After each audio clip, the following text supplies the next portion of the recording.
Pour moi, la voix dévoilée, en fait, s'est transformée en voix VOIE, mais VOIX aussi.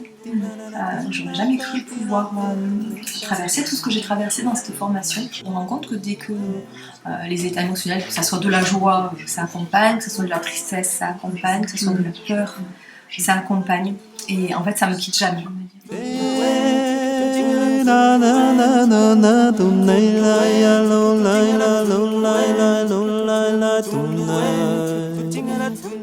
Le travail sur l'inspiration, quand on détend au maximum et qu'on va chercher dans le sol pendant l'inspiration, sans se demander est-ce que c'est bien ou est-ce que c'est pas bien, on s'en fout, mais ce qui sort, c'est ce qui sort, ce qu'on a envie de sortir à ce moment-là. Et une fois qu'on est tout en se redressant et en l'envoyant vers les autres ou vers l'univers, et puis à nouveau de se détendre. Je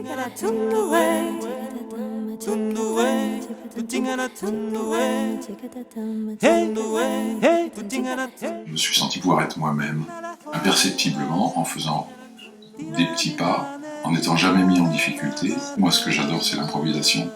Et je faisais plutôt des mélopées. J'ai eu l'occasion d'écrire des premières chansons.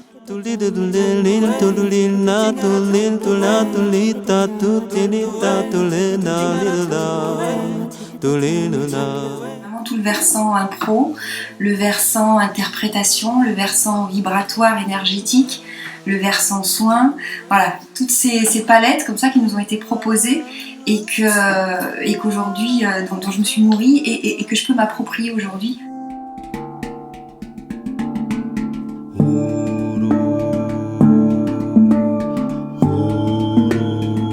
Tout le temps qui a été pris, par exemple, juste pour entrer dans un bois, écouter qu'est-ce que ça nous faisait dans tout notre être, écouter le mouvement des arbres, entrer dans l'eau comme la première fois, ça c'est des choses qui me sont vraiment restées. Et pour moi c'est une histoire de bonheur, de savourer la vie dans ces pépites et les partager.